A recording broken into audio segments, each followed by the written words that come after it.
విరిగిన హృదయముతో సిలువలో ఆ ఘోర కల్వరిలో తులువల మధ్యలో వేలాడిన యేసయ్య తులువల మధ్యలో వేలాడిన యేసయ్య వెలియైన యేసయ్య బలియైన యేసయ్య వెలియైన యేసయ్య బలియైన యేసయ్య నిలువెల్ల నలిగితివా నీవెంతో అలసితివా సిలువలో ఆ సిలువలో ఆ ఘోర కల్వరిలో తులువల మధ్యలో వేలాడిన యేసయ్య తులువల మధ్యలో వేలాడిన యేసయ్య తులువల మధ్యలో వేలాడిన యేసయ్య తులువల మధ్యలో వేలాడిన యేసయ్య.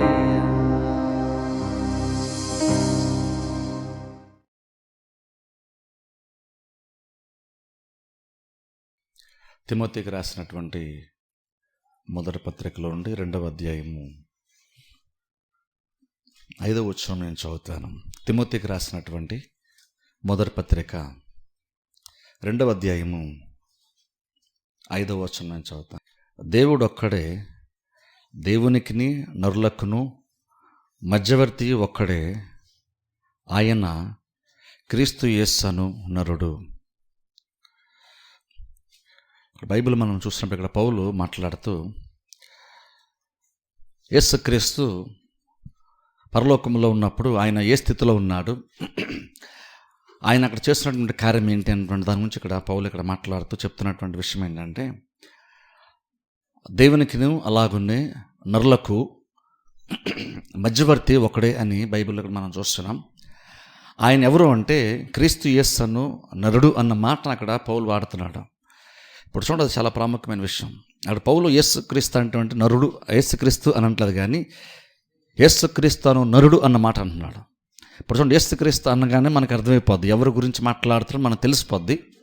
అయినను పౌలు ఇలాగన్నా మాట్లాడడానికి ఆయన ఎంచుకున్నాడు. కారణం ఏంటంటే, ప్రస్తుతము యేసుక్రీస్తు ఏ స్థితిలో పరలోకంలో కూర్చోన్నాడో మనకి తెలియపరిచే ప్రయత్నం చేస్తున్నాడు.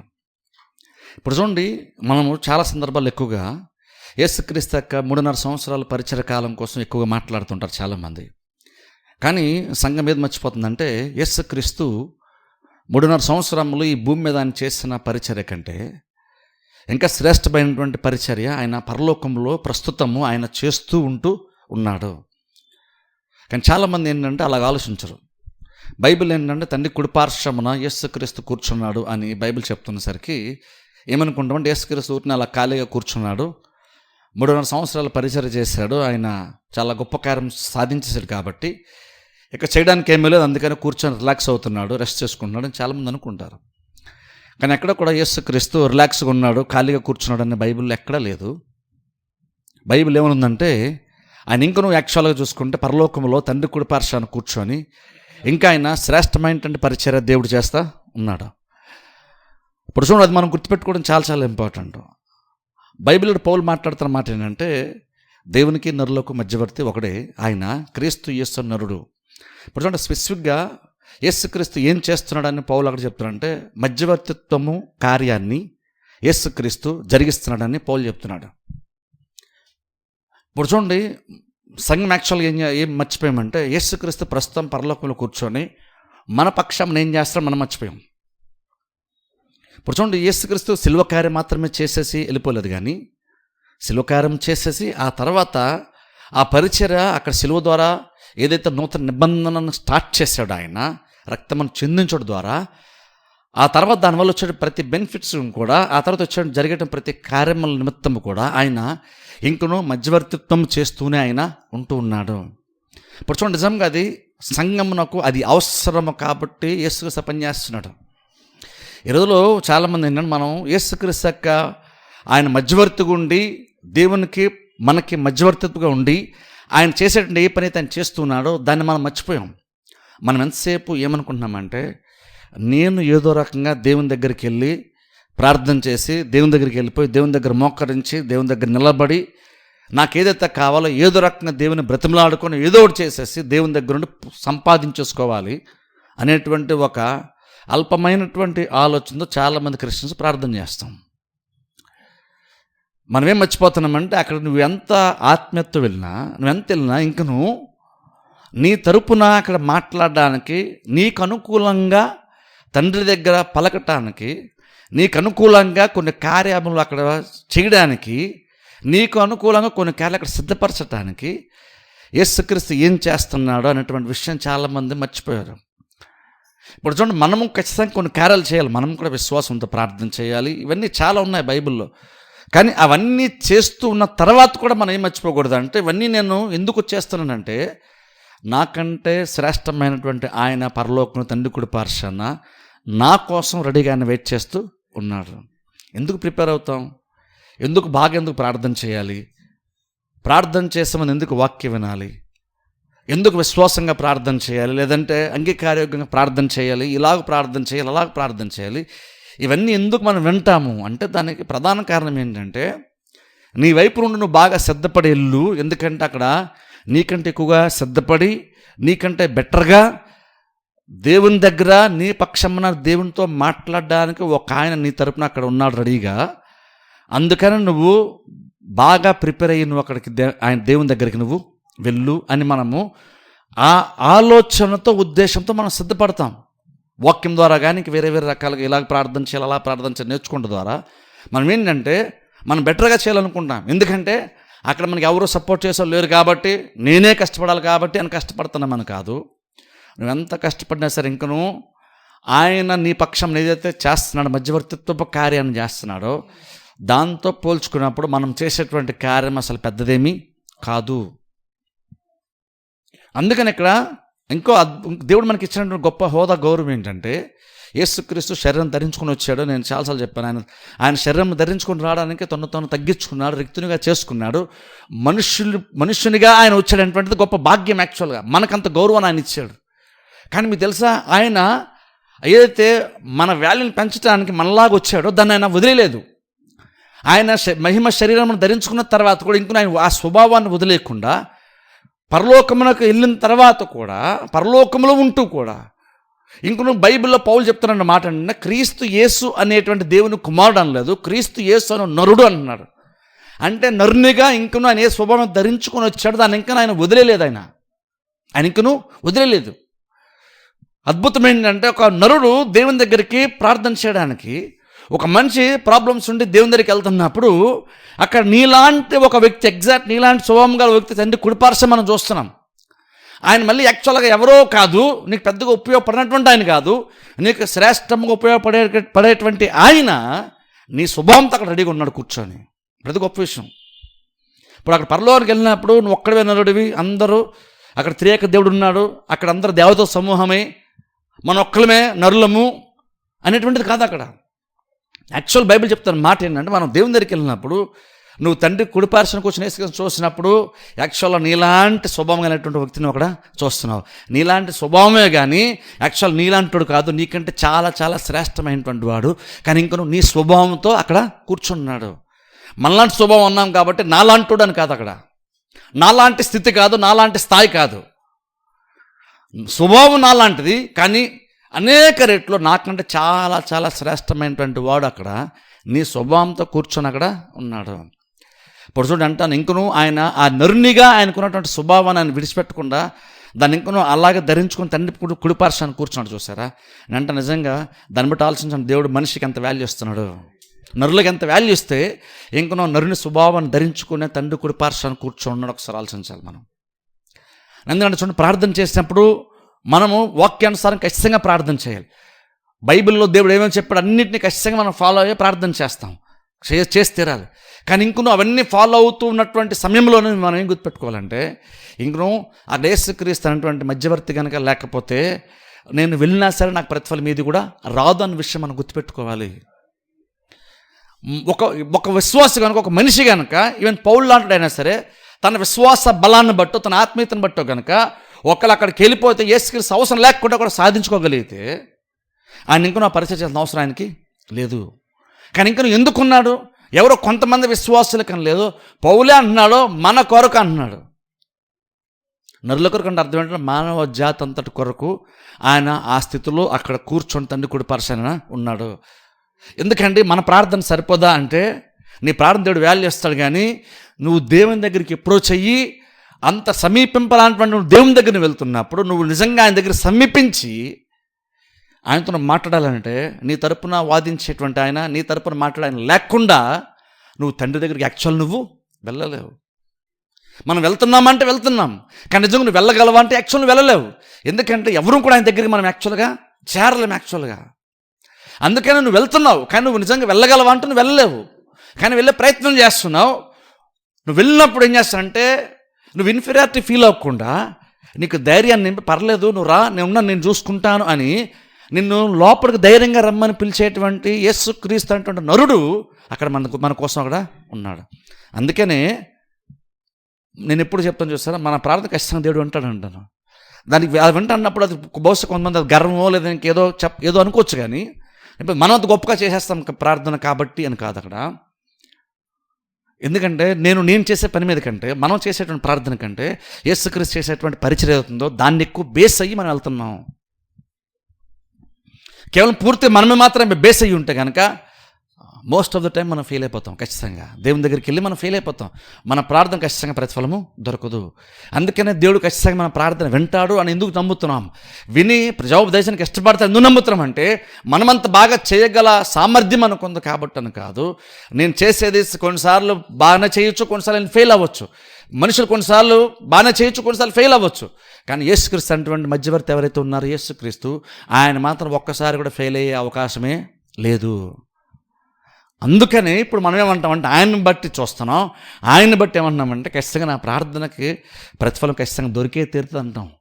కారణం ఏంటంటే నేను అంత బాగా చేయగలుగుతానండి కాదు, లేదా రాత్రి అంత బాగా చేశానండి కాబట్టి ఏ ప్రార్థన ప్రతిఫలం వచ్చేస్తుందండి అని కాదు.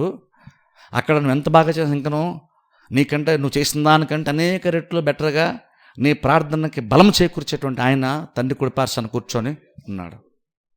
ప్రాబ్లం ఏంటంటే ఏ క్రిస్టియన్ కూడా అది గుర్తుపెట్టుకుంటుంది.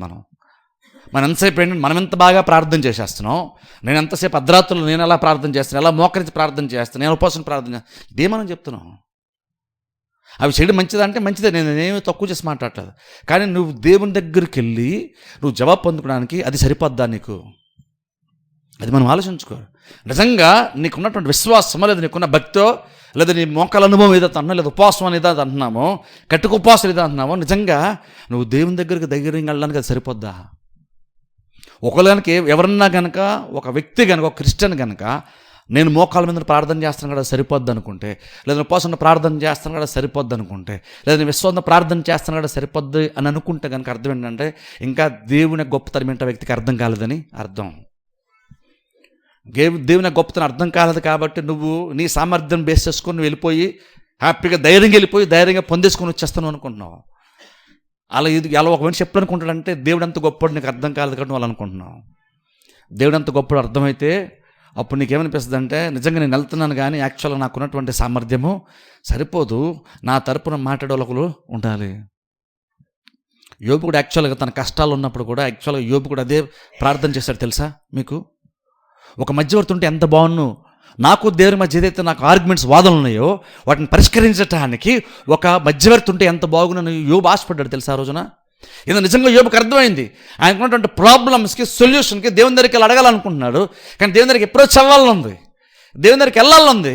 కానీ ఆయనకు అర్థమైన విషయం, నేను దేవుని దగ్గరికి అంత డైరెక్ట్గా నేను వెళ్ళలేను కదా. ఒక వ్యక్తి ఎవరన్నా కనుక నాకు అలా మధ్యవర్తి ఉండి నన్ను దేవుని దగ్గర నడిపించేవాడు, దేవుని నా దగ్గర తీసుకొచ్చేవాడు ఉంటే ఎంత మేలు అని యోబు ఆశపడ్డాడు. ఎందుకంటే యోబుకి తన యొక్క దేన స్థితి ఏంటో అర్థమైంది, అలాగే దేవుని గొప్పతనం ఏంటో యోబుకి అర్థమైంది. కానీ ప్రాబ్లం ఏంటంటే మనకు అది అర్థము కాలేదు. అందుకే చాలామంది ఏమనుకుంటారంటే మనం వెళ్ళిపోదాం దేవుని దగ్గరికి, నేను బాగా ప్రార్థన చేస్తాను. అందుకే ఇప్పుడు చాలామంది ఏమంటాం, మధ్యవర్తి ఉన్నాడు, యేసుక్రీస్తు నరుడు ఉన్నాడు, మీరు ప్రార్థన చేయండి, ఆయన కూడా మీ తరపున విజ్ఞాపన చేస్తాడు, మన పక్షంన ఆయన వ్యాజ్యం ఆడతాడు, మన పక్షం విజ్ఞాపన చేస్తాడు, మనందరికంటే శ్రేష్టమేంటంటే ప్రధాన యాజకుడు మనకున్నాడు, కాబట్టి మీరు ప్రార్థన చేసిన ఆయన వింటాడు అని చెప్పే విషయంలో చాలామంది ఫెయిల్ అయ్యాం. చాలామంది ఏం చెప్తారంటే, మీకు ఏదైనా ప్రాబ్లమ్స్ ఉంటే ఫోన్ నెంబర్లు ఇస్తాం, మాకు రాయండి, మేము ప్రార్థన చేస్తాం, మీకోసం రాత్రి అంతా ప్రార్థన చేస్తాం, మాకు ప్రేయర్ టవర్లు ఉన్నాయి, ఇల్లునే అలానే చెప్తాం. అవన్నీ తప్పని అనట్లేదు, కానీ మనం వీటిని హైలైట్ చేస్తున్నాం. కానీ అసలు పరలోకం దగ్గర నీకు జవాబు రావడానికి ఎవరున్నారో ఆయన హైలైట్ చేయడమే మిస్ అయిపోయాం మనం. ఆయన పూర్తిగా మర్చిపోయి మనకు మనముగా ప్రార్థన చేసి ఏదో రకంగా సంపాదించేసుకోవాలనేటువంటి ఒక భ్రమలో ప్రార్థన చేస్తున్నాం. మనం బెటర్గా చేయాలని ఖచ్చితంగా చేయాలి, కానీ ఏం గుర్తుపెట్టుకోవాలి, ఇంకను అది సరిపోదు అని గుర్తుపెట్టుకోలే. నువ్వేదో ఒకటి చేసేస్తే విశ్వాసంలోనో లేదా ఆత్మీయతలోనో భక్తిలోనో ఇంకేదో దాంట్లో నువ్వేదో ఒక లెవెల్కి వచ్చేస్తే, ఒక స్థాయిలో నువ్వు వెళ్ళిపోతే, నువ్వు ఈ స్థితికి వచ్చేస్తే నువ్వు డైరెక్ట్గా వెళ్ళిపోవచ్చు అనేటువంటి ఒక ఆత్మీయ స్థితి కనుక నిజంగా ఉంటే, అప్పుడు యేసుక్రీస్తు అక్కడ ఉండి మధ్యవర్తితో కార్యం చేయాల్సిన అవసరం లేదు. మీరు అందరూ ఆ స్థితికి వచ్చేప్పుడు ధైర్యంగా ఆయన దగ్గరికి వెళ్ళని చెప్పేవాళ్ళు. మీరు విశ్వాసంలో ఈ స్థాయిలో బలపడిపోండి, అప్పుడు మీకు ధైర్యం వచ్చేస్తుంది అని పౌలు చెప్పేవాడు. లేదా మీ భక్తిలో ఈ స్థాయికి వెళ్ళిపోండి, అప్పుడు మీకు సరిపోద్దని చెప్పేవాడు పౌలు. కానీ అవన్నీ మాడకుండా ఎందుకు యేసుక్రీస్తు ఎందుకు మాట్లాడుతున్నాడంటే, నువ్వు ఏ స్థాయిలోకి వెళ్ళినా సరే ఇంకను అక్కడ తండ్రి దగ్గర నీకు పని అవ్వాలంటే ఈ యేసుక్రీస్తు అనే నరుడు లేకుండా నీకు పని అవ్వదు. అందుకనే పౌలు అలా మాట్లాడుతున్నాడు. అందుకే మనం అందుకే అది గుర్తుపెట్టుకోవడం చాలా చాలా ఇంపార్టెంట్ ఈ రోజుల్లోనే. యేసుక్రీస్తు ఖాళీ కూర్చొని లేడు, ఆయన పని పట్టలేకుండా అక్కడ ఖాళీ కూర్చున్నాడని కాదు. యాక్చువల్గా ఆయన చాలా బిజీగా యాక్టివ్గా ఆయన పరిచర్య చేస్తున్నాడు. చూడండి, ఒక 2 వాక్యాలు చూద్దాం. రోమాపత్రికలోకి వెళ్దాం చూడండి ఒకసారి. రోమాపత్రిక 8వ అధ్యాయము, రోమాపత్రిక 8వ అధ్యాయము 34 వచనం నేను చదువుతాను. రోమాపత్రిక 8వ అధ్యాయము, రోమా 8:34 వచనము 2వ భాగం నేను చదువుతాను. రోమాపత్రిక 8వ అధ్యాయము 34 వచనంలో 2వ భాగం చదువుతాను, అంటే లాస్ట్ లైన్ చదువుతాను చూడండి. దేవుని కుడిపార్శ్వమున ఉన్నవాడును మన కొరకు విజ్ఞాపనము కూడా చేయవాడును ఆయనే. అక్కడ చూడండి, యేసుక్రీస్తు గురించి మాట్లాడుతూ ఇట్లుండగా ఏమందము, దేవుడు మన పక్షం ఉండగా మనకు విరోధి ఎవడు అని పౌలు స్టార్ట్ చేశాడు. అక్కడ పౌలు ఏంటంటే అక్కడ మనకు వచ్చేటువంటి ధైర్యం గురించి, మనకు వచ్చేటువంటి కాన్ఫిడెన్స్ గురించి మాట్లాడుతున్నాడు. అక్కడ నిజంగా పౌలు లెక్క నమ్మకము ధైర్యము ఏ స్థాయిలో ఉందో ఒకసారి ఆలోచించండి. ఇట్లుండగా ఏమంటాం అన్నాడు. అంటే ఇన్ని ప్రాబ్లమ్స్ గురించి మాట్లాడుతూ ఇవన్నీ ఇలా ఉంటుండగా, దేవుడు ఇలా కార్యాలు జరిగిస్తుండగా మనం ఏమంటాం, పౌలు అంటున్నాడు దేవుడు మన పక్షంలో అసలు మనకు విరోధి ఎవడు. చూసారా ఎంత ధైర్యం చూడండి. మనం ఎంతసేపు సాతానుడు ఏదో చేసేస్తున్నాడని మనం అంటున్నాం. విశ్వాసం మనం ఏంటంటే సాతానుడు ఏదో చేసేస్తున్నామని మనం భయపడిపోతున్నాం. కానీ పౌలు అంటున్నాడు చూడండి, దేవుడు మన పక్షం ఉండగా అసలు మనకు విరోధి ఎవరు అంటే, బేసిక్గా పౌలు ఏమంటున్నాడంటే విరోధి ఎవరైతే మనకేంటి, ఎందుకంటే దేవుడు మన పక్షంన ఉన్నాడు. దేవుడు మన పక్షంలో ఉన్నప్పుడు నీకు విరోధి ఎవరైతే ఏంటి చూడండి. అంత కాన్ఫిడెన్స్ ఎలా వస్తుంది ఒకసారి ఆలోచన. అంత కాన్ఫిడెన్స్ మనకి ఎలా వస్తుంది? నేను అంటాను చూడండి, విశ్వాసాలు నిజంగా కాన్ఫిడెన్స్ ఉంటే కనుక, అంత ధైర్యం అంత నిశ్చయత కనుక విశ్వాసం ఉంటే చాలా ధైర్యంగా బ్రతకొచ్చు. తెలుసా, మనం చాలా ధైర్యంగా బ్రతకచ్చు. కానీ కాన్ఫిడెన్స్ మనకి ఎలా వస్తుంది? పౌలు రాత్రి అంతా బాగా ప్రార్థించండి వచ్చేస్తుందని అనలేదు, లేదా ధైర్యం కోసం దేవుడిని అడగండి వస్తుందని చెప్పలేదు. అక్కడ మాట్లాడితే అక్కడ యేసుక్రీస్తు గురించి మాట్లాడుతున్నాడు. అలా చాలా విషయాలు చెప్తా లాస్ట్లో అంటున్నాడు అక్కడ, దేవుని కుడిపార్శ్వమున ఉన్నవాడును, చూడండి, దేవుని కుడిపార్శ్వం ఉన్నవాడును మన కొరకు విజ్ఞాపనము కూడా చేయవాడును ఆయనే. సార్ ఇప్పుడు అంటున్నాడు క్రీస్తు ప్రేమను మన ఎడబాపారు ఎవరు అంటున్నాడు.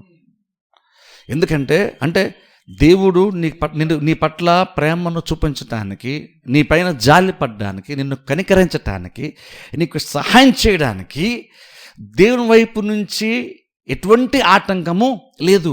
దేవునికి నీకు మధ్యన యేసుక్రీస్తు ఉన్నంత వరకు నీకు దేవుని మధ్యన ఎటువంటి అభ్యంతరం ఆటంకం ఉండదు. అందుకన్నాడు క్రీస్తు ప్రేమ నుండి ఎడబాపారు ఎవరు అంటే దేవుడు నిన్ను ప్రేమించకుండా ఆటంకపరిచేది ఏమీ లేదు. ఎందుకని అంటే క్రీస్తు మన పక్షంలో ఉన్నాడు అక్కడ. ఆయన మన కొరకు విజ్ఞాపనము కూడా చేస్తున్నాడు అంటున్నాడు. సరే, మన తరపున విజ్ఞాపన చేస్తున్నాడు. ఇష్టం సార్, అది ఊహించుకోండి. నిజంగా ఎలాంటి ఆయన మన తరపున విజ్ఞాపన చేస్తున్నాడు అది ఆలోచిస్తే మనకు ఆశ్చర్యం వేస్తుంది అని అడిగితే. ఎందుకంటే ఊరిని ఎవరో గొప్ప పాస్టర్ గారు కాదు ప్రార్థన చేస్తుంది మన కోసం. అక్షరాల యేసుక్రీస్తే మన కోసం ప్రార్థన చేస్తున్నాడు. ఆ యేసుక్రీస్తు భూమి మీద ఉన్నప్పుడు అన్నాడు, తండ్రిని వెళ్ళప్పుడు నా మనవి ఆలకించున్నందుకు నీకు స్తోత్రములు అన్నాడు ఆయన. అంటే యేసుక్రీస్తు యొక్క ట్రాక్ రికార్డ్ ఏంటి తెలుసా? ప్రార్థన విషయానికి వచ్చేసరికి నేను ప్రార్థన చేసిన ప్రతిసారి దేవుడు నా ప్రార్థన విన్నాడని చెప్పాడు. ఈవెన్ భూమి మీదకి వచ్చిన తర్వాత కూడా ఆయన ప్రార్థన చేసిన ప్రతిసారి తండ్రి విన్నాడని ఆయన చెప్తున్నాడు. ఇప్పుడు అంత ప్రార్థనకు జవాబు పొందుకునేంత అంత అనుభవం ఉన్నటువంటి ఆయన ఇప్పుడు నీ కోసం పరలోకం విజ్ఞాపన చేస్తున్నాడు. అదొకసారి ఆలోచించండి. ఒక్కసారి కూడా ప్రార్థనకి ప్రతిఫలం రానటువంటి ఆయన కాదు, రానటువంటి ఆయన. అంటే జవాబు రాకుండా ఒక్కసారి కూడా యాక్చువల్ అలాంటి ఎక్స్పీరియన్స్ ఏం లేదు. నేను ప్రార్థన చేశాను కానీ దేవుడు ఎందుకు నాకు ప్రార్థన ఆలకించలేదు అని ఎప్పుడు ఒకసారి డేస్కి అనలేదు. ఆయనకి తెలిసిన విషయం ఏంటంటే నేను ప్రార్థన ప్రతిసారి దేవుడు నా ప్రార్థన ఆలకించాడు. అలాంటి ఆయన మన కోసం విజ్ఞాపనము కూడా చేస్తున్నాడు అని పౌలు చెప్తున్నాడు. ఆలోచించండి, ఎంతసేపు చేస్తాడు మన కోసం? యేసుక్రీస్తు ఎంతసేపు చేస్తాడు? ఒక 5 నిమిషాలు చేసి ఆపేస్తాడా? మనుషులు అనుకోండి ప్రార్థన చేస్తామని అంటారు కానీ కొన్ని చాలాసార్లు మర్చిపోతారు. కొన్నిసార్లు చేసినా ఒక 5-10 నిమిషాలు ఎక్కువసేపు చేయరు నార్మల్గా. మనం ఏం గుర్తుపెట్టుకోవాలంటే, అందుకని దేవుని వైపు చూడడం ఇంపార్టెంట్ అంటాను. ఆ యేసుక్రీస్తు బైబిల్ చెప్తున్న మాట ఏంటంటే మన కొరకు కంటిన్యూల్గా విజ్ఞాపన చేస్తూనే ఉంటున్నాడు. ఇంకొక వాక్యం ఇంకో 2 చూద్దాం చూడండి. హెబ్రీ పత్రిక 10వ అధ్యాయం 4వ అధ్యాయం. హెబ్రీ పత్రికలో ఉండి 4వ అధ్యాయం. హెబ్రీ పత్రిక 4వ అధ్యాయము 14 వచనం నేను చదువుతాను. హెబ్రీ పత్రిక 4వ అధ్యాయం 14 వచనం. హెబ్రీ పత్రిక 4వ అధ్యాయం 14 వచనం. ఆకాశ మండలం గుండా వెళ్ళిన దేవుని కుమారుడు అయిన యేసు అన్న గొప్ప ప్రధాన యాజకుడు మనకున్నాడు కనుక మనం ఒప్పుకునే దాన్ని గట్టిగా చెప్పడ్డం. అక్కడ చూడండి, ఆకాశ మండలం గుండా వెళ్ళిన దేవుని కుమారుడైన యేసు అని గొప్ప ప్రధాన యాజకుడు. యేసు అని ప్రధాన యాజకుడు అనలేదు.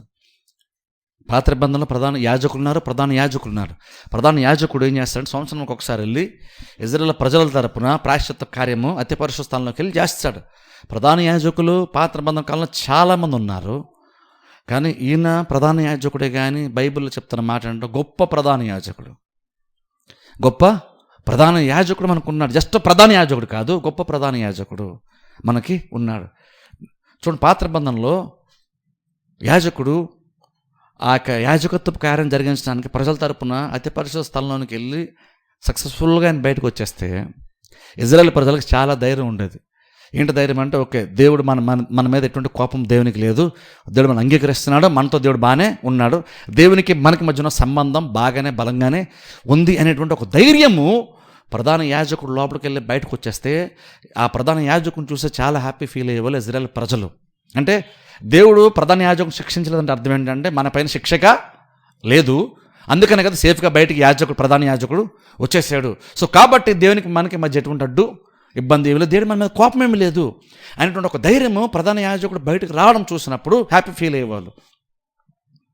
మరి ప్రధాన యాజకుడు మామూలుగా ఆయన ఇల్లు బయటకు వస్తున్న సక్సెస్ఫుల్గా ఆ పరిచయం చేసేస్తే ఇజ్రాయేల్ ప్రజలకి ధైర్యం సంతోషం వచ్చేస్తే బైబిల్ చెప్తున్న మాట, ఈయన జస్ట్ ప్రధాన యాజకుడు కాదు, గొప్ప ప్రధాన యాజకుడు బైబిల్ చెప్తుంది. ఇంకో మాట చూద్దాం చూడండి ఒకసారి. హెబ్రీ పత్రికలో ఉంటే 10వ అధ్యాయము 21 వచనం. హెబ్రీ పత్రిక 10వ అధ్యాయము 21 వచనము నేను చదువుతాను చూడండి. హెబ్రీ పత్రిక 10వ అధ్యాయము 21 వచనము. హెబ్రీ 10:21. దేవుని ఇంటి పైన మనకు గొప్ప ప్రధాన యాజకుడు ఉన్నాడు. చూసారా, చూడండి, దేవుని ఇంటి పైన మనకు గొప్ప యాజకుడు ఉన్నాడు. సరే, దేవుని ఇంటి పైన అన్నమాట అక్కడ గుర్తుపెట్టుకోండి. దేవుని ఇంటి పైన గొప్ప యాజకుడు మనకున్నాడు. అక్కడ చూడండి, గొప్ప యాజకుడు ఉన్నాడు అంటే మనకున్నాడు అంటున్నాడు. అంటే యాజకుడు చేసే పని ఏంటంటే ప్రజల తరపున దేవుని దగ్గరికి వెళ్తున్నాడు, అందుకనే గొప్ప యాజకుడు మనకున్నాడు. ఇప్పుడు చూడండి, గమనించండి, దేవుని ఇంటి పైన అంటున్నాడు. దేవుని ఇంటి పైన అంటే బేసిక్ దేవుని ఇంటి పైన అంటే ఎవరు అంటే ఒకసారి చూద్దాం చూడండి. హెబ్రీ పత్రిక 3వ అధ్యాయంలో ఉంది, అక్కడ పౌలు ఎక్స్ప్లెయిన్ చేస్తాడు దాని గురించి. హెబ్రీ పత్రిక 3వ అధ్యాయము 7వ వచనము చదువుతాను చూడండి. 7వ వచనం అంటే 6వ వచనం లాస్ట్ లైన్లో మనం చూస్తే చూడండి, మనమే ఆయన ఇల్లు. సరే, దేవుని ఇంటి పైన గొప్ప ప్రధాన యాజకుడు మనకు ఉన్నాడని అక్కడ చెప్పాడు పౌలు. ఎందుకు దేవుని ఇంటి పైన అంటే దేవుని ఇల్లు ఎవరు అంటే మనమే ఆయన ఇల్లు. అంటే మనం అందరం కూడా విశ్వాసం కూడా కుటుంబం అనుకుంటే, ఈ కుటుంబం నాకు పెద్దగా ఎవరున్నారు అంటే యేసుక్రీస్తు అంటే ప్రధాన యాజకుడు, గొప్ప యాజకుడు లేదా ప్రధాన యాజకుడు మనకున్నాడు దేవుని ఇంటి పైన. దేవుని ఇంటి పైన అంటే మనందరి పైన ప్రధాన యాజకుడు అంటే యేసుక్రీస్తు మన పైన ఉన్నాడు. ఇంతకని ఎలాంటోడు అంటే చూడండి, ఇక్కడ మాట్లాడుతూ ఒకసారి చూడండి 3వ వచనంలో జస్ట్ కొన్ని పదాలు అక్కడ మనం చూద్దాం.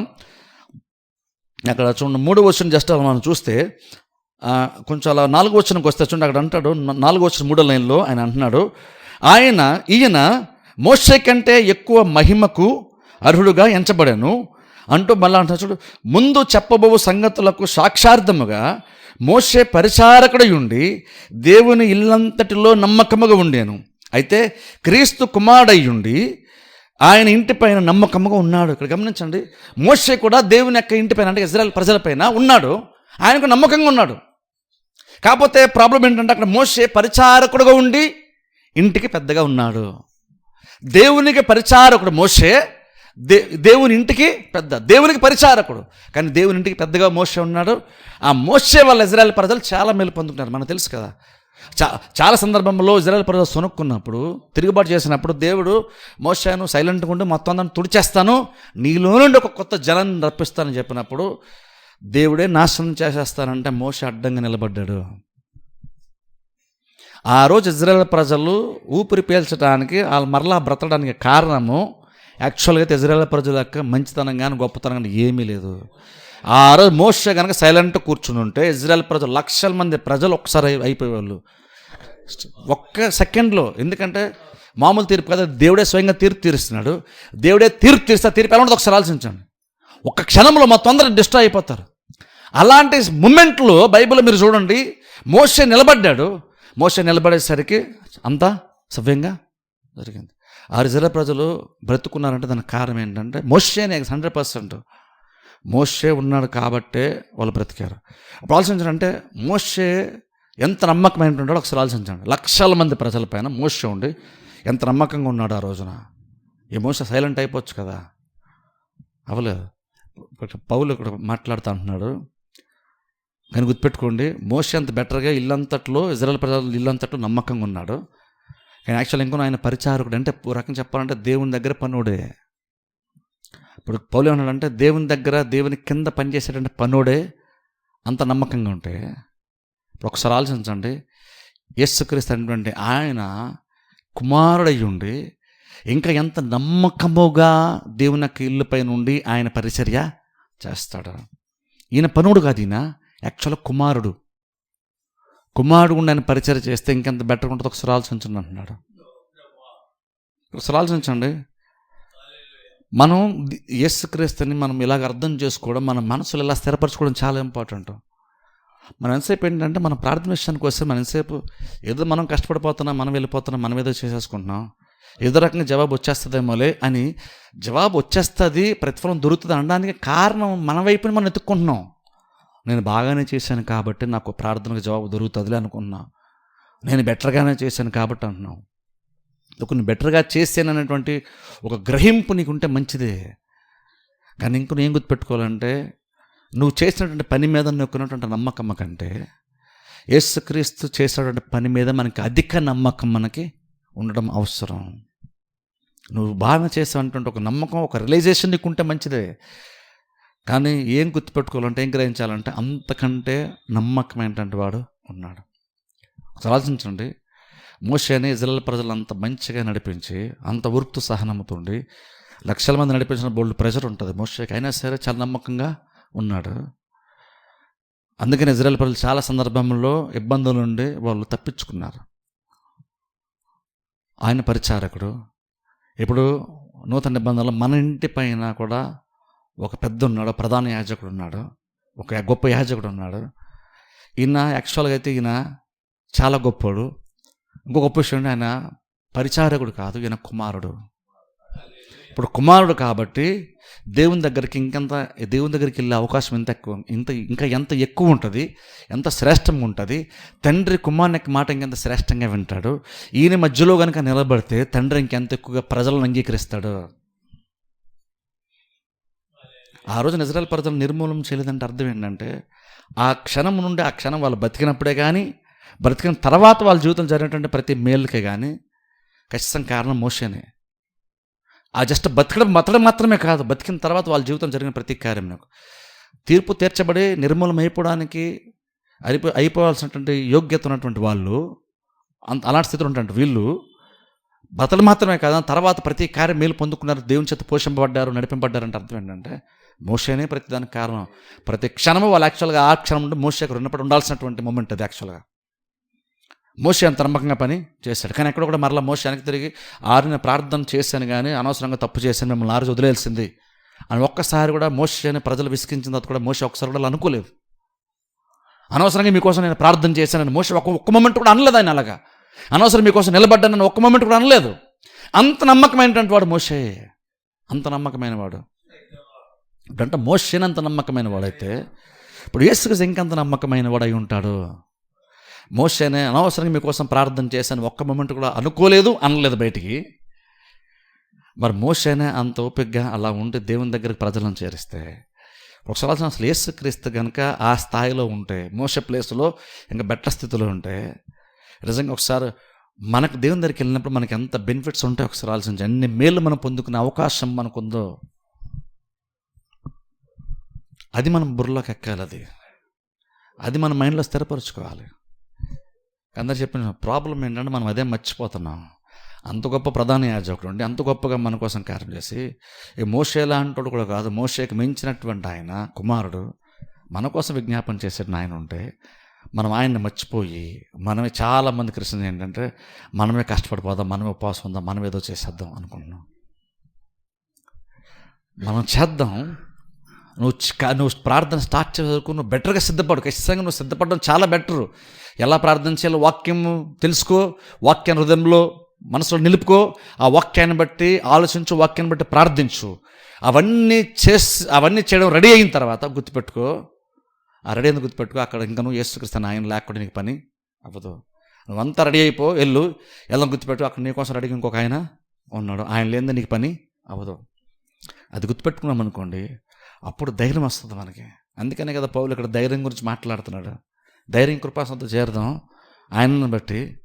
క్రీస్తు యేసు నరుడు ఉన్నాడు కదా మనకి మధ్యవర్తిగా, ఆయన ఇంకనూ మనిషిగా ఉన్నాడు కదా. నువ్వు ధైర్యంగా దేవుని దగ్గర నువ్వు వెళ్ళొచ్చు. దేవుని యొక్క పరిశుద్ధత, దేవుని యొక్క గొప్పతనము, దేవుని యొక్క మహిమ చూస్తే మనకు భయం వేస్తుంది లిటరల్గా. బైబిల్లో చాలామంది భక్తుల సువార్తల్లో దూతను చూసి హడలిపోయారు. చాలామంది దూతను చూసి బెదిరిపోయినటువంటి వాళ్ళు చాలామంది ఉన్నారు బైబిల్లో సువార్తలు మనం చూస్తే. నిజంగా మనం దేవుని చూసి తట్టుకోగలమా? అంతే కదా, దేవుని చూసి బ్రతకగలవాడు ఎవడో ఉన్నాడని బైబిల్లో ఉంది. దీన్ని మనం బతకలేం యాక్చువల్గా. అది దేవుని యొక్క కెపాసిటీ, అది దేవుని గొప్పతనం. మరి అది చూసి బతకలేమన్నటువంటి ఒక వ్యక్తి దగ్గరికి ఇప్పుడు బైబిల్ అంటుంది పోవాలంటే ధైర్యంగా వెళ్ళంటున్నాడు. ఆలోచించండి, చూసే బతకలేమంటుండే ఆయన దగ్గరికి ధైర్యంగా మనం వెళ్తున్నామంట. ఈ మధ్యలో ఉండేటువంటి యేసుక్రీస్తు అనేటువంటి ప్రధాన యాజకుడు ఎంత గొప్పగా నిన్ను కవర్ చేస్తున్నాడు, ఎంత గొప్ప నిన్ను కప్పుతున్నాడు, ఎంత గొప్పగా నీ తరపున నేను విజ్ఞాపన చేస్తున్నాడు. అది అర్థం చేసుకున్నప్పుడు యేసుక్రీస్తు మనకు గౌరవం పెరుగుతుంది. ఇది మనకు అర్థమైనప్పుడు యేసుక్రీస్తు యొక్క గొప్పతనం ఏంటో మనకు అర్థమవుతుంది. ఇది అర్థమైనప్పుడు యేసుక్రీస్తు యొక్క నామంటే మనకెంత శ్రేష్టమైందో మనకు అర్థమవుతుంది. ఇంకా పాట పాడతాం చూస్తారు, యేసుక్రీస్తు నామం ఎంతో మధురం అని. ఊటిని ఏదో ఆయన దేవుడు కాబట్టి మధురం అంటలేదు. మనకెందుకు మధురం అంటే ఆయన లేకుండా మనకేది లేదు. ఆయన లేకుండా మనకి ఏది లేదు కాబట్టి అసలు ఆ పేరు విన్నప్పుడు మనకి చాలా హ్యాపీ ఫీల్ అవుతాం. ఎందుకంటే ఆయన లేకుండా మనకి ఏది యాక్చువల్గా లేదు కాబట్టి. అంతగా మనకు పక్షాన ఆయన విజ్ఞాపన చేస్తాడు, మన కోసం భారీగా చేస్తాడు. అందుకంటే చూడండి, ఒక్కసారి కూడా మనము ప్రాబ్లమ్స్ ఉన్నప్పుడు దేవుడు ఎందుకో చేయట్లేదు అన్న మాట మన నోట రాకూడదు. ఎందుకంటే మోషే కంటే శ్రేష్టమైన ఆయన మధ్యవర్తిగా ఉన్నాడు. అందుకనే పౌలు అంటున్నాడు, ఆయన ఉన్నాడు యేసుక్రీస్తుని బట్టి అంటున్నాడు, దేవుడు మన పక్షం ఉండగా మనకు విరోధి ఎవడు? ఇట్లుండగా మనం ఏమంటాం, దేవుడు మన పక్షం ఉండగా మనకి విరోధి ఎవరు? అది ఆ ధైర్యం మనకు రావాలి. ఆ ధైర్యం ఎప్పుడు వస్తుంది మనకంటే నీలోంచి రాదు. ధైర్యము యేసుక్రీస్తుని బట్టి వస్తుంది, ఆయన అర్థం చేసుకున్న దాన్ని బట్టి వస్తుంది, ఆయన వైపు చూసిన దాన్ని బట్టి వస్తుంది. ఆయన ఎంతలాగా క్రిస్టియన్స్కి ఉపయోగపడుతుంటే, దేవుని ఇంటిగా ఉన్నటువంటి దేవుని ఇంటి పైన అంత గొప్ప ప్రధాన యాజకుడు, కుమారుడే యాజకుడు ఉండి మధ్యవర్తిగా ఉండి మన కోసం అంత చేస్తుంటే ఈ ఇల్లు ఆయన మర్చిపోయింది. అది ప్రాబ్లం. మన ఇంటి పైన, దేవుని ఇంటి పైన ఎంత గొప్ప ప్రధాన యాజకుడు ఉంటే మనం ఈయన మర్చిపోయి మనుషులను పట్టేసుకుంటున్నాం. అంటాను. అదేదో ఆయన మనం బెటర్గా పట్టుకుంటే, ఆయన అర్థం చేసుకుంటే బెటర్గా మన ప్రార్థన ప్రతిఫలం దొరుకుతుంది. ఎందుకంటే ఒక క్షణం కూడా మనం ఆయన చేసే పరిచయం మర్చిపోకూడదు అంటాను నేనైతే. అందుకని ఇజ్రాయెల్ ఈ నూతన నిబంధనలో అపోస్తలుల సంఘం వాళ్ళందరూ కూడా యేసు అంత గట్టిగా పట్టుకున్నారు. వాళ్ళు అందరికీ ఎందుకు పట్టినారు? వాళ్ళకి ఇవన్నీ అర్థమైనాయి. ఆ రోజున అపోస్తలు బోధించారు, వాళ్ళకి అర్థమైనాయి. ఈరోజు ఇలా బోధించే వాళ్ళు తక్కువ, వినేవాళ్ళు తక్కువ, అర్థం చేసుకునే వాళ్ళు తక్కువ, ఇలాంటి వాక్యానికి వాల్యూ ఇచ్చే వాళ్ళు తక్కువ. అందుకే మనకి ఎంతసేపు ఇది అర్థం కాదు. ఎవరికో మనం రాస్తాం, ఎవరో ప్రార్థన చేస్తే పనులు అయిపోతాయంట, ఎవరో ప్రార్థన చేస్తాను, ఎవరెవరికో ఫోన్ ఆఫ్ చేసి కష్టపడుతున్నాను అంటాను. నువ్వు వెళ్తేనే పని అవుతున్నప్పుడు ఆయన వెళ్ళినా సరే ఏసుకు దూరనే కదా వెళ్తాడు. ఎవరైనా చూడండి, ఇతరులు మన కోసం ప్రార్థన చేయడం అది నేను తప్పు అంటది. ఇతరులకి ప్రార్థన సహాయం కోరడం నేను తప్పని చెప్పట్లేదు. కానీ ఆయన చేస్తే పని అయిపోద్ది అనుకోవడం తప్పు అంటున్నా. ఎవరో పలానా ఆయన ఉన్నాడు, పలానా చోట ఉన్నాడు, ఆయన చేస్తే అయిపోద్దంట పని, అది తప్పు. ఎందుకంటే ఆయన కూడా వెళ్ళాలన్నా సరే అక్కడ యేసుక్రీస్తే ఉండాలి. ఆయన వెళ్ళినా యేసుకు దగ్గరికి వెళ్ళాలి, నువ్వు వెళ్ళినా యేసుకు దగ్గరికి వెళ్ళాలి. అప్పుడు అంటే ఆయన ఎవరో పంపించబోదు, నువ్వు వెళ్ళొచ్చు కదా డైరెక్ట్గా.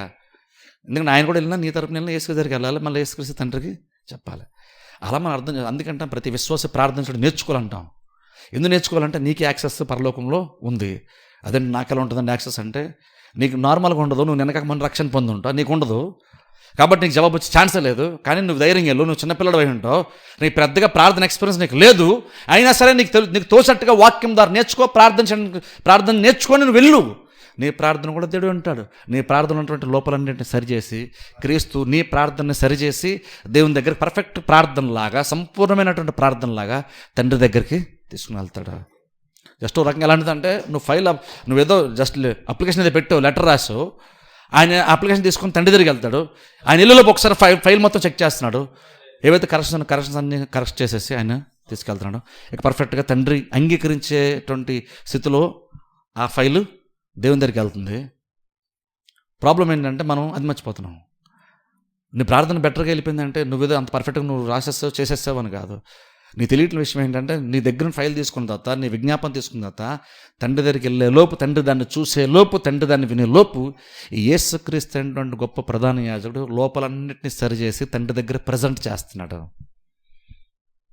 అందుకని నీ ప్రార్థనకి ఎంత గొప్ప వ్యక్తి ప్రార్థన చేసినా ఆ ప్రార్థన పర్ఫెక్ట్గా ఉందానికి కారణం ఏంటంటే, ఆ వ్యక్తి అంత పర్ఫెక్ట్గా చేశాడని కాదు, మధ్యలో లోపాలన్నీ సరిచేసి క్రీస్తు తండ్రి దగ్గర తీసుకుని వెళ్ళాడు.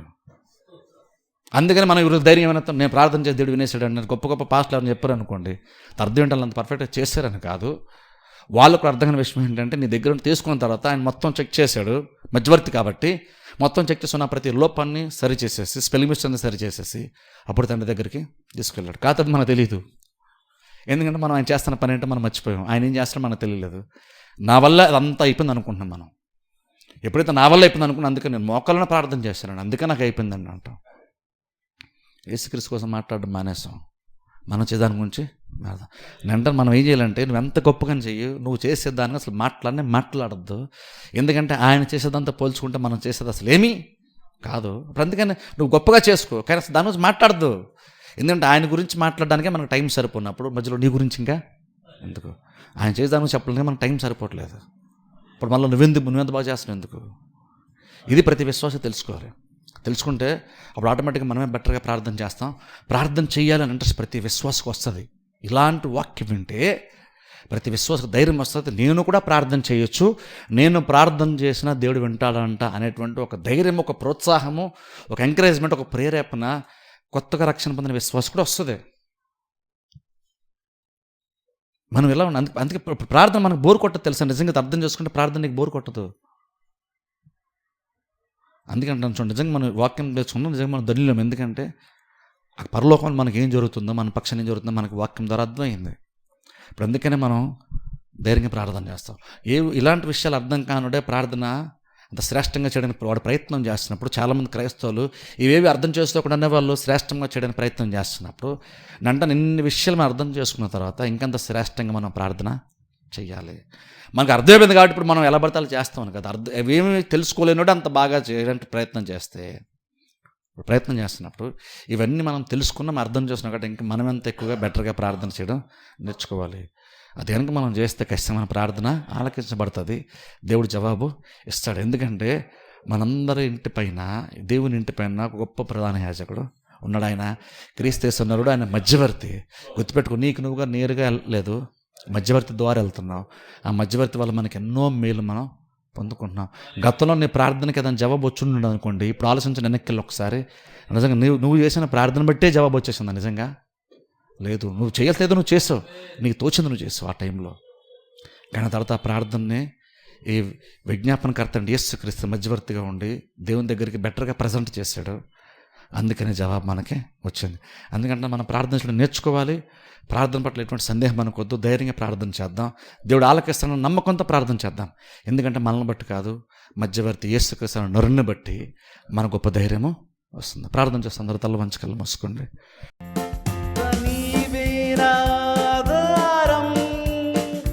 నీ ప్రేమకు సాటెవరు?